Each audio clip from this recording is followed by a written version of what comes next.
Hello everyone, welcome to my channel Knowledge Quest. See, in this era, speaking English is not only a thing to showcase, but it has become a necessity.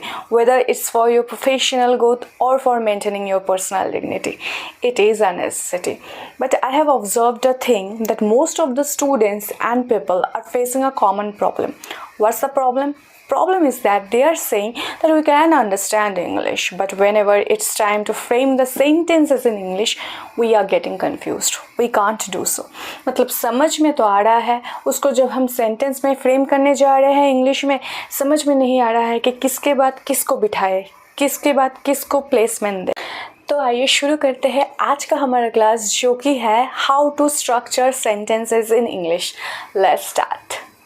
देखिए, अगर आप मुझसे पूछे कि sentence structure होना क्यों ज़रूरी है, मैं आपको एक एग्जांपल देके समझाती हूँ। चलिए, मैं एक सेंटेंस बोलती हूँ हिंदी में, मैं स्कूल जाती हूँ। मैं स्कूल जाती हूँ, चलिए लिख लेते हैं। मैं स्कूल जाती हूँ। देखिए, हिंदी में अगर कोई स्पेलिंग कुछ मिस्टेक हुआ है, पार्डन मी। मेरे बोलने का मतलब यही है कि ये हिंदी में सेंटेंस को मैंने जैसे फ्रेम किया है, अगर इंग्लिश में भी वैसे का वैसा ही मैं ट्रांसलेट कर दूँ, क्या ये मीनिंगफुल सेंटेंस होगा? चलिए करते हैं। मैं मतलब आई, स्कूल जाती हूँ, गो। आई स्कूल गो। क्या ये मीनिंगफुल सेंटेंस हुआ? ये मीनिंगफुल सेंटेंस नहीं हुआ, क्योंकि यहाँ पे मैंने वर्ब को सही जगह पे प्लेस नहीं किया है। मतलब हमारी इंग्लिश का जो सेंटेंस स्ट्रक्चर है वो हिंदी जैसा या अदर लैंग्वेजेस जैसा नहीं है। हमको पता होना चाहिए कि किसके बाद कौन प्लेस्ड होगा। तो आइए देखते हैं हमारा बेसिक जो सेंटेंस स्ट्रक्चर है वो कैसा होता है। अगर आपने मेरे टेंस का वीडियो देखा है तो उसमें मैंने ऑलरेडी बता दिया है कि सेंटेंस स्ट्रक्चर क्या होता है। मैंने यही कहा था कि पहले हमारा जो आ जाता है वो होता है सब्जेक्ट। पहले हमारा होता है सब्जेक्ट, उसके बाद हमारा आ जाता है वर्ब, अब उसके बाद आ जाता है ऑब्जेक्ट, फिर हमारा आ जाता है प्लेस, फिर हमारा आ जाता है टाइम। अब देखिए, पूरे सेंटेंस में ये जो subject, verb, object, place, time है, इस पूरे सेंटेंस में वर्ब जो होता है वो बहुत इंपॉर्टेंट रोल प्ले करता है। मतलब वर्ब को अगर मैं सही जगह पे प्लेस नहीं करूँ तो पूरा सेंटेंस का जो मीनिंग होता है वो ही बदल जाता है, वो स्ट्रक्चर नहीं होता है, मीनिंगफुल नहीं होता है। अब आइए सीखते हैं कि सब्जेक्ट क्या होता है। सब्जेक्ट क्या होता है? Already I have told. क्या होता है कि सेंटेंस में जिसके बारे में बोला जा रहा है वो हमारा हो जाता है सब्जेक्ट। मतलब इन शॉर्ट अगर मैं बोलूँ तो सब्जेक्ट हो जाएगा हु। हु मतलब किसके बारे में सेंटेंस जो है, किसके बारे में बोला जा रहा है या कौन सा चीज़ के बारे में बोला जा रहा है। अब हमारा आ जाता है वर्ब। वर्ब क्या होता है? वर्ब हमारा हो जाता है एक्शन वर्ड्स। वर्ब हमारा हो जाता है एक्शन वर्ड्स। एक्शन वर्ड्स का मतलब ही है कि एक्शन क्या हो रहा है, काम क्या हो रहा है। अब देखिए, एक बात तो है कि अगर हम सोते रहते हैं तो हमारी मम्मी बोलती है वो कोई काम नहीं है, लेकिन इंग्लिश में सोना भी एक एक्शन वर्ड है। What ever thing is that verb क्या होता है? वर्ब हमारा एक्शन वर्ड्स होता है। अब ऑब्जेक्ट क्या होता है? ऑब्जेक्ट क्या होता है? हम वर्ब को जब व्हाट और whom से क्वेश्चन करते हैं, अगर हमको कोई आंसर मिलता है वो हमारा हो जाता है ऑब्जेक्ट। अगर हम वर्ब को व्हाट और whom से क्वेश्चन करते हैं और हमें कोई आंसर मिलता है वो हमारा हो जाता है ऑब्जेक्ट। फिर प्लेस, टाइम का मतलब तो आपको पता ही होगा। तो ये हमारा हो गया है बेसिक सेंटेंस स्ट्रक्चर। अब मैं ऑब्जेक्ट के साथ एक एग्जांपल देके आपको समझाती हूँ कि अगर मैं बोलूँ आई ईट राइस, इसका हिंदी ट्रांसलेशन क्या हुआ? इसका हिंदी ट्रांसलेशन यही हुआ कि मैं चावल खाती हूँ। तो तो यहाँ पे सेंटेंस पे किस पे बारे में बोला जा रहा है, मेरे बारे में बोला जा रहा है ना, तो आई यहाँ पे हमारा सब्जेक्ट हो गया है। उसके बाद ही सब्जेक्ट के तुरंत बाद वर्ब होगा, जैसे कि मैंने यहाँ पे लिखा है सब्जेक्ट के तुरंत बाद वर्ब होता है, तो यहाँ पे मैंने लिखा है ईट। आपको शायद पता चल रहा होगा ये कौन से टेंस में है, क्योंकि ऑलरेडी टेंस का कॉन्सेप्ट मैंने डिटेल्स में मैंने प्रीवियस वीडियो में बता दिया है। ये हमारा कौन सा टेंस है, सिंपल प्रेजेंट टेंस है। तो ईट हमारा हो गया वर्ब। अब क्या आता है, राइस आता है, मतलब क्या खाती हूँ, व्हाट, क्या खाती हूँ, राइस खाती हूँ। तो राइस हमारा जो हो गया, ये हमारा हो गया ऑब्जेक्ट, ये हमारा हो गया वर्ब, ये हमारा हो गया सब्जेक्ट।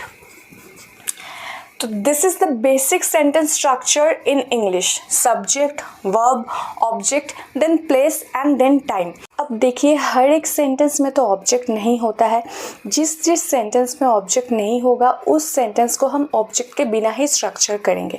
लेकिन सेंटेंस में सब्जेक्ट एंड वर्ब का बहुत इंपॉर्टेंट रोल होता है, specially verb plays a vital role in the sentences, क्योंकि वर्ब को अगर सही जगह पे प्लेस नहीं किया गया तो पूरा मीनिंग ही चेंज हो जाता है। अब देखिए हमेशा हम अफर्मेटिव सेंटेंस तो नहीं बोलते हैं, हम नेगेटिव सेंटेंस भी बोलते हैं, इंटरोगेटिव सेंटेंस भी बोलते हैं, इंटरोगेटिव नेगेटिव सेंटेंस भी बोलते हैं। और नेगेटिव सेंटेंस को कैसे बोलना है, कब हमको डू नॉट यूज़ करना है, कब डज नॉट यूज़ करना है, कब डिड नॉट यूज़ करना है, कब इज़ नॉट यूज़ करना है, ये सब मैंने ऑलरेडी टेंस के वीडियो में बताया है। मतलब टेंस क्या है उसके अनुसार हमको समझना होगा कि यहाँ पे कौन सा नेगेटिव फॉर्म यूज़ होगा, नेगेटिव फॉर्म के लिए कौन सा मतलब डू नॉट या डज नॉट क्या यूज़ होगा। अब देखिए अगर मैं इस सेंटेंस की ही बात करूँ, आई ईट राइस, ये कौन से टेंस में है, ये सिंपल प्रेजेंट टेंस में है। और मैंने आपको सिखाया था सिंपल प्रेजेंट टेंस में डू नॉट या डज नॉट होता है। यहाँ पे क्या होगा, आई फर्स्ट पर्सन है, तो यहाँ पे इस सेंटेंस को नेगेटिव करने के लिए I do not eat rice होगा। मतलब टेंस को आपको अच्छी तरीके से समझना है, पढ़ना है। और एक चीज़ मैं आपको बताना चाहती हूँ कि जब भी आप कुछ सीख रहे हैं ना, आप उसको अप्लाई कीजिए, क्योंकि आप जब तक अप्लाई नहीं करेंगे वो आप अच्छे से सीख नहीं पाएंगे, इंग्लिश आप बोल नहीं पाएंगे। अब पहले शॉर्ट एंड सिंपल सेंटेंस से ही स्टार्ट कीजिए, लेकिन अप्लाई कीजिए, तभी जाके आप सीख पाएंगे। पहले से ही अगर आप कॉम्प्लेक्स या कॉम्पाउंड सेंटेंस से स्टार्ट करेंगे शायद वो गलत हो जाए। इसके बाद हम फादर नेक्स्ट वीडियो में सेंटेंस काइंड्स ऑफ सेंटेंस को डिटेल्स में पढ़ेंगे। आइए थोड़ा एक्सरसाइज कर लेते हैं और भी अच्छे तरीके से कॉन्सेप्ट को समझने के लिए। देखिए यहाँ पे मैंने सेंटेंस को स्ट्रक्चर फॉर्म में नहीं लिखा है, तो आपको ये सेंटेंस को स्ट्रक्चर करना है सही से। चलिए एक्सरसाइज शुरू करते हैं। फर्स्ट देखिए मैंने यहाँ पे लिखा है cat the sitting on the is couch. मतलब अगर समझ में आ रहा है तो ये समझ में आ रहा होगा, मैं बताना चाहती हूँ वो जो कैट है वो काउच पे बैठा हुआ है, मतलब सोफ़े पे बैठा हुआ है। तो इसको अगर मैं फ्रेम करूँ, मैंने क्या कहा था, पहले सब्जेक्ट होता है। यहाँ पे किसके बारे में बोला जा रहा है, कैट के बारे में बोला जा रहा है, मतलब द कैट हो जाएगा फर्स्ट, द कैट हो जाएगा। मतलब अगर यहाँ पे मैं नंबरिंग करूँ द कैट, देन हमारा आ जाता है वर्ब का फॉर्म, मैंने कहा था उसके बाद आता है वर्ब। तो इस सेटिंग है, आपको समझ में आ रहा होगा ये प्रेजेंट कॉन्टिन्यूअस टेंस पे है। मतलब इसके बाद हो जाएगा इज़, ये 3 नंबर पे हो जाएगा, और सिटिंग हमारा हो जाएगा 4 नंबर पे। फिर मैंने कहा था ऑब्जेक्ट, प्लेस, टाइम। प्लेस क्या है, काउच पे बैठा हुआ है, सोफे पे बैठा हुआ है, मतलब ऑन द काउच होगा, मतलब 5, 6, 7। मतलब यहाँ पे सेंटेंस हो जाएगा the cat is sitting on the couch. Next sentence, I seen Dhurandhar have.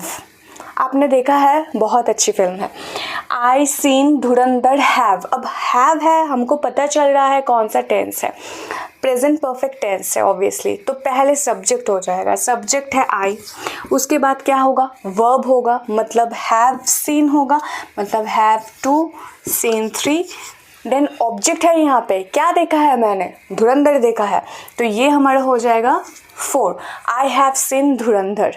Okay, next sentence, does not like he cabbage. मतलब बोलना यही चाह रहा है कि वो उसको कैबेज पसंद नहीं है। पत्ता पत्ता गोभी बोलते हैं ना, हाँ, उसको कैबेज पसंद नहीं है। किसके बारे में बोला जा रहा है? उसके बारे में बोला जा रहा है। तो ही सब्जेक्ट हो गया फर्स्ट, उसके बाद वर्ब आ जाएगा, नेगेटिव फॉर्म में है और डज नॉट का मतलब पता चल रहा है सिंपल प्रेजेंट टेंस में है। तो क्या होगा?